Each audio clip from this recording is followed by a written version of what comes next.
So in today's video, we're going to be talking about Black Ops 4 versus Fortnite.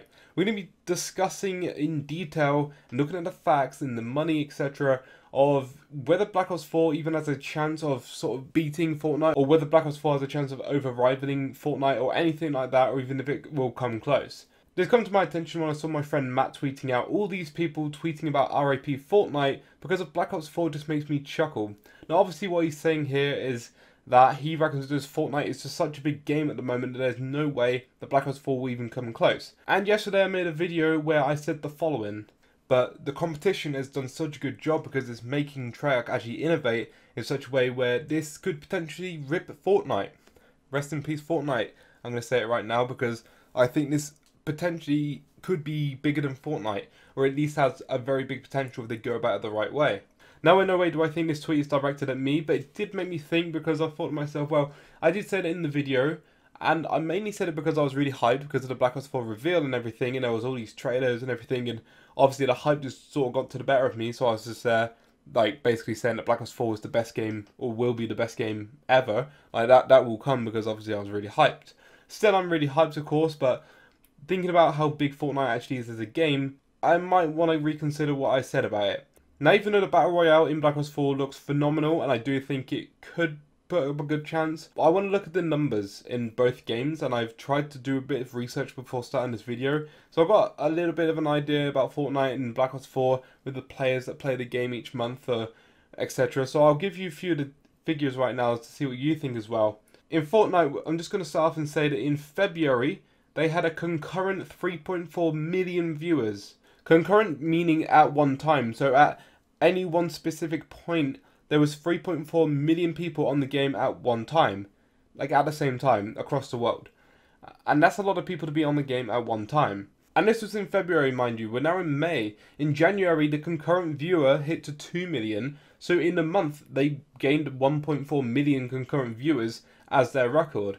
And by the way, with PUBG, who's another big Battle Royale game who's actually always been in rivalry with Fortnite, their peak concurrent viewership at any point is only 3.2 million. I say only, that's still quite a lot of viewers, but obviously it is 0.2 million less than what Fortnite's ever had it as, and Fortnite's a much younger game as well. And like I say, this is the most recent figures we've had as far as I can find, and this is in February. We've gone through March, April, and now in May. 3 months later, there's potentially a bigger number out there that like Epic Games probably have not released. That 3.4 million could be outdated, there could be more, I don't know at this point, but again that is concurrent, so that's in one particular point. In the actual month itself, I'm not 100% sure, I couldn't find the figures on a monthly basis in Fortnite, but I can only imagine it's in the hundreds of millions. I can only imagine. Now with Black Ops 3, looking at that particular game, I tried to find the monthly playership of that game. I couldn't find any realistic figures because the figures all seemed really low for what I thought it would be, even on release day.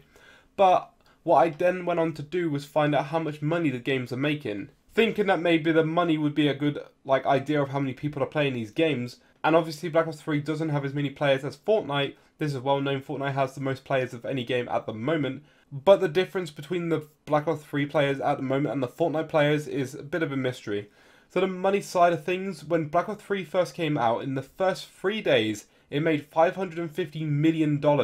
Looking at the previous Call of Duty Black Ops games, Black Ops 2 on its first 24 hours made around $500 million, and Activision reported that on Black Ops 1, the game has made to date more than $1 billion.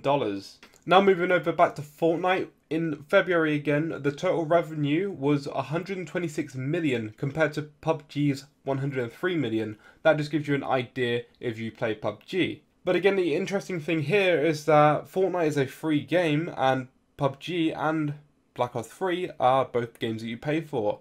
So the revenue that Black Ops 3 made, even though they've made 500 million in the first 3 days of release, the majority of that's going to be from the game sales themselves. With Fortnite, all of their money that they've made is from people buying stuff in-game, like V-Bucks and the Battle Pass and other bits and bobs like that. But what helps with Fortnite making a lot of money is the Battle Pass themselves. When you have to pay X amount for every season, I don't exactly know how much they cost because I've never bought them, but I'm pretty sure they're quite expensive.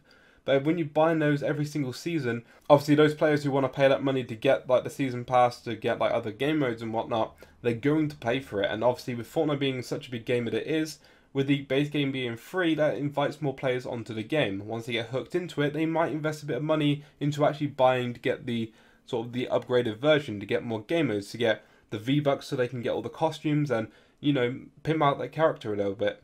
Whereas for something like Black Ops 3, where you originally would have to pay £40 or $60, etc., like, people are going to be put off by that because the average person probably won't be able to afford it unless they really want to, like, especially play that game. They don't want to specifically play that game, then they probably won't bother playing it. Whereas with a game like Fortnite, at first I didn't know what I was going to think of Fortnite. I'd never really ever played a Battle Royale game before. I didn't know what the game was.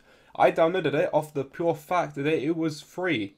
I was told by one of my viewers that it was free and I should like look into it to play on my channel, so I went ahead and did it on the basis that it was free. If the game would have cost me anything, I would have said, you know what, I'm not going to bother because I want to stick to zombies. The fact that the game was free, and it's from there where people start to invest more into the game. So from a money standpoint, yes, Fortnite is making quite a lot. Not as much as originally Black Ops 3 did in like the first launch day or like overall. I still think money wise, Black Ops 3 has made more. In Black Ops 3, I think it was 2016, with just the Gobble Gum Liquid Divinium purchases, there was $3.6 billion made in that year alone, purely from like the microtransactions. That's like the Liquid Divinium and that type of thing. That's probably because of like the black market and loads of people putting loads of money in trying to get weapons and stuff, but it worked and they still made all that money. Whereas Fortnite, they haven't obviously made as much as that money from the research that I've made into this video. 126 million in February, and if we take that as an average, then that comes out to just over 1.5 million a year. So talking about all of this, we're obviously talking about Black Ops 3 mainly and Fortnite, but where does this leave us for Black Ops 4? Well, when we look at Black Ops 1 and Black Ops 2, they made a little bit less than Black Ops 3, so obviously the Black Ops series is growing and it's getting more money. Obviously, like I said, Black Ops 1 has made to date, I think, 1 billion. That's for everything. It did not have microtransaction apart from like DLCs, but that doesn't really make as much money as, say, something like Liquid Divinium or like the black market or anything. So obviously Black Ops 3 is going to make more money. When we go into Black Ops 4, this is probably going to happen again with microtransaction when that gets in there, etc. Like Black Ops 4 is probably going to make a lot of money. This obviously will only make a lot of money if it's going to have a lot of players. The playership, I don't know whether it's going to be more or less than like Fortnite at the moment. But when we look at if Black Ops 4 will actually like compete against Fortnite, I don't have a definitive answer. At the moment, it is sort of quite hard to say, but just looking at the figures, I would say like Fortnite still has a lot of room to improve. We still have, I think, 5 months until October. And, you know, like, look at how much Fortnite has grown since, like, 5 months ago, back in, like, December. Look at how much Fortnite has changed in the game and how much the maps changed and how much more new content's come out since that time. So it is hard to say for certain. In 5 months' time from now, in October, Fortnite have a lot of time to sort of try and compete for this and ready up for when Black Ops 4 comes out. Knowing full well that they have a Battle Royale mode, Fortnite could release anything to try and wipe out Black Ops 4's Battle Royale mode, which could make the game dead, or it could, like, kill off Fortnite. I don't know, it's hard to say. But again, because of the time and because we don't know that much about the Black Ops 4, like, game mode at the moment, it is hard to say. But I would like to think that at least Black Ops 4 could put a little dent in the market and, like, change it up a bit and, you know, like, bring a lot of the Fortnite players over to Call of Duty because they now have a Battle Royale mode. And that's why I'm thinking, like, maybe a lot of the players who like Fortnite will come over to Black Ops 4 because they like Battle Royale mode and Fortnite. They'll give it a go in Black Ops, realise they like Black Ops, they might then go back to buy Black Ops 1, 2 and 3. That's if they get into the Black Ops series, if they never played Call of Duty before. So from that standpoint, Treyarch did a really good thing with releasing a Battle Royale mode because they potentially will have a bigger audience. Because they're suiting to a bigger audience, they've now got this big game mode with a huge map that's going to entice more people to come and play their game. If by any means you have any more figures or anything that you know of about Fortnite or Black Ops 3 in terms of the playership or anything, then do let me know down in the comments below. This was from research that I've done. I will link the articles down below in the description if you want to go check out those articles yourself. But I thought I'd base my sort of ideas around the money they make and the playership of the game. But do let me know what you thought about the video. I hope you enjoyed. If you're new around here, then subscribe to the channel for more zombies content. I'll be bashing out the Black Ops 4 zombies videos, especially as soon as that game comes out. So if you like it, then go ahead, comment down below, subscribe, like the video, all that good stuff. And without further ado, thank you so much for watching the video. I'll catch you guys next time for another one. Thank you, and peace out.